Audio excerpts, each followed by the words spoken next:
২০ জন অবৈধ অনুপ্রবেশকারীকে মেঘলিগঞ্জ সীমান্ত দিয়ে বাংলাদেশে প্রত্যাবাসন করল ভারত, এমনটাই দাবি বাংলাদেশের সংবাদ মাধ্যমে।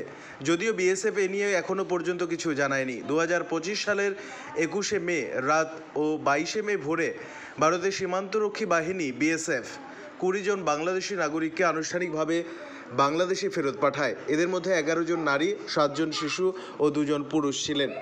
জানা গেছে, এসব ব্যক্তিরা ভারতের অভ্যন্তরে বৈধ ভিসা ও কাগজপত্র ছাড়াই প্রবেশ করে অবৈধভাবে অবস্থান করছিলেন।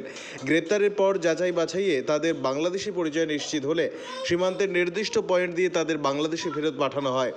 এই কার্যক্রম পরিচালনা করেন ৯৮ নম্বর বিএসএফ ব্যাটালিয়নের গোমতী ও মহানদী ক্যাম্প, যারা মেঘলিগঞ্জ সীমান্তের আওতায় পড়ে। ফেরত পাঠানো ব্যক্তিরা আগে ভারতের গুজরাটে আটক অবস্থায় ছিলেন এবং সেখান থেকে সীমান্তে এনে হস্তান্তর করা হয়, এমনটাই দাবি বাংলাদেশের সংবাদ মাধ্যমের। যদিও ভারত সরকার সীমান্ত নিরাপত্তা ও অভ্যন্তরীণ অভিবাসন আইন মেনে চলতে প্রতিশ্রুতিবদ্ধ, সেই সাথে বাংলাদেশের সরকারের সঙ্গে সমন্বয়ের মাধ্যমে অনিয়মিত অভিবাসন, মানব পাচার এবং সীমান্ত ব্যবস্থাপনায় সহযোগিতা অব্যাহত রাখতে আগ্রহী। এ ধরনের পরিস্থিতিতে মানবিক দৃষ্টিভঙ্গি বজায় রেখে ও দ্বিপাক্ষিক চ্যানেলের মাধ্যমে সমাধানের জন্য ভারত প্রতিশ্রুতিবদ্ধ।